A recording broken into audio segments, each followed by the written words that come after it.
Hello and welcome to the Marketing SOS Show, a show where I endeavor to give you marketing advice for any marketing related question, issue, problem that you face in your day-to-day business, whether you're a small business owner that can't afford a marketing team and needs outside marketing advice, a career marketer in corporate or another small company that wants a sounding board, or even a student in school who needs some advice on which way to go. I'm here to help you.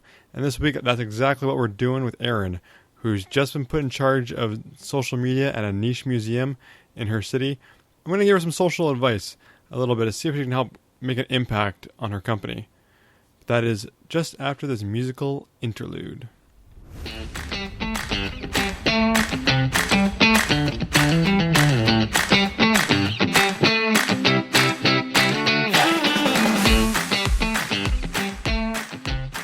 So Erin writes, "Hi Eric. I work at a niche museum and I've just been put in charge of social media. Would building a big enough Instagram following help business locally? We only have 100 or so followers and we follow 700 or so local people. What's the best way to drive physical foot traffic to our museum?" Well, Erin, it's a tough one, but I'm going to try and keep this in the realm of social media since that is your purview and not get too much into other things. I know I will dabble a little bit, and I apologize for that, but maybe it can be advice you use with your immediate supervisor. So it sounds to me like you're trying to get a lot more local people to come visit your museum. You don't mention anything about out-of-towners or tourists, so there are some ideas that we can go into with that, but let's focus on your local population's foot traffic, stuff like that. What can you do through social media to get more people into your museum? Now, a couple things that kind of pop to mind, very high level. If you have local influencers in your area that have big followings and that you know might be interested, or maybe not interested, but who would be willing to work with you, perhaps offer them free passes to come visit your museum, and hopefully they can come and document the experience on their social channels, and that could give you a little bit of a boost. Now, take a look at different hashtags that are being used in your local area. Maybe there's specific ones for your city, and start posting and utilize those hashtags and use your own promotions, things like that. Now, what's the point of following your museum on Instagram? What's the point of following any social channel? Do you give value back to the community? Is there a reason? Is there an interest? You say it's a niche museum, so I'm wondering how much of a niche of your local community actually cares about what you post. So what you're going to want to do is create value, create entertainment, create compelling content on your social channels that will entertain your diehard customers that are interested in that niche, but that could also potentially grow beyond the niche that you serve, regular people in your area. Now, another way you can add value on a social channel is by doing specific social promotions. So these might be promotions they wouldn't find anywhere else, probably limited time promotions or just to your followers. Potentially, they would be discounts to the museum. They could be free swag for entry, things like that. That's what I was looking at doing, is really kind of mobilize and engage your social followers with some kind of call to action or some reason that they'd want to follow you or come to the museum. Now, this might not necessarily be super social related, but someone in your organization should own the Google Business, whatever the Bing Business equivalent is, and the Yelp pages for your company. Should post excellent photos on there, curate the pages with great descriptions. Same thing with TripAdvisor. I know we're not talking about out-of-town guests, but you should really do that as well, because some people use it for local search of things to do in their area.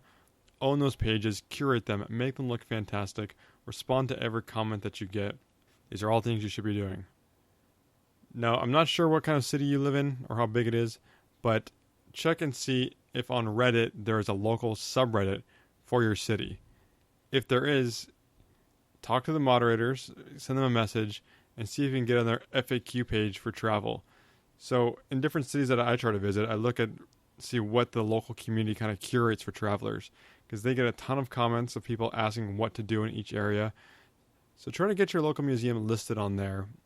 And who knows, maybe Reddit's a place where you start engaging using the handle for your local museum and interacting with people and building goodwill that way.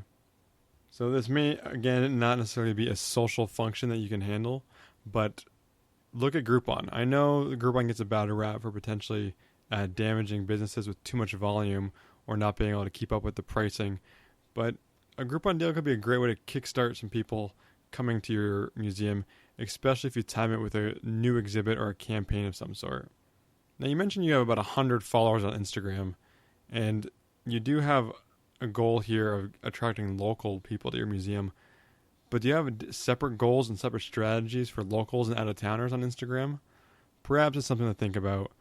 Now, just getting more followers may not help. You may need to look at doing some social ads as well, targeting your local area and targeting out-of-towners potentially looking at your area, but it is something worth exploring.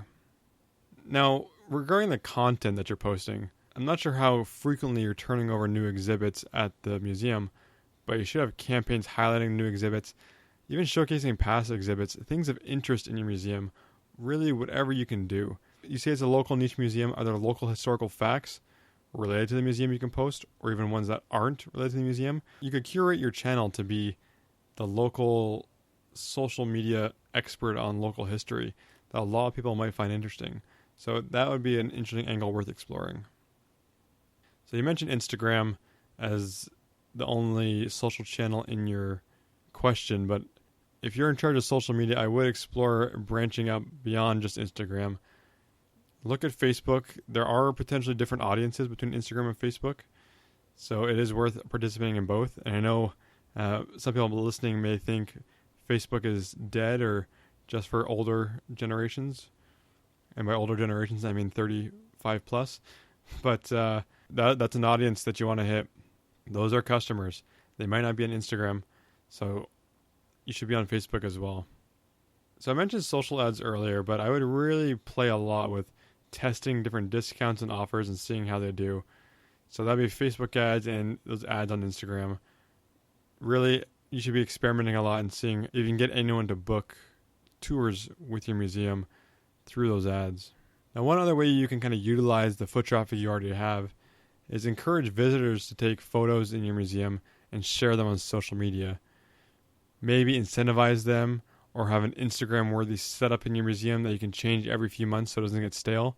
So that way people are wondering, hey, where's that awesome picture that Susie took? Where'd she take that picture? Oh, it's at the Cole Museum. I want to go and have that curated on my page too. Things like that that'll get people talking or at least interested are always great things to have. Now, this last piece of advice, it won't get you a lot of traffic, but it might be fun to have like a Snapchat geofilter.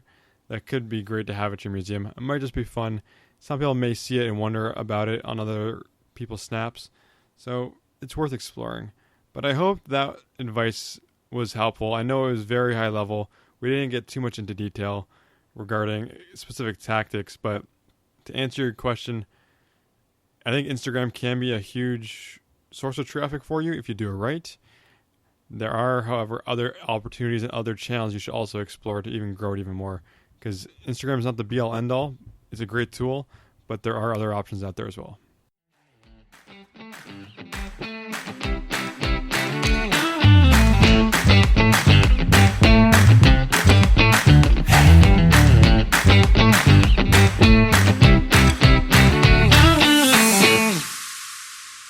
So thank you so much to Aaron for writing in this week. I'm really curious to learn more about your niche museum. And Aaron, send me a link to it. Maybe I'll put it in the show notes for this episode and give you a little boost and some link juice that way. And for everyone listening, thank you so much. I truly appreciate you tuning in. I know you got a lot of options out there for entertainment these days. So the fact that you took some time out of your day to sit and listen to my voice humbles me, and I truly appreciate it. And if you have any questions of your own, please feel free to email me at eric@marketingsos.ca, and I will do my best to answer your question on an upcoming episode of the Marketing SOS Show. And with that, have a good night, a good evening, good morning, whatever time of the day it is you are in, and I will see you soon.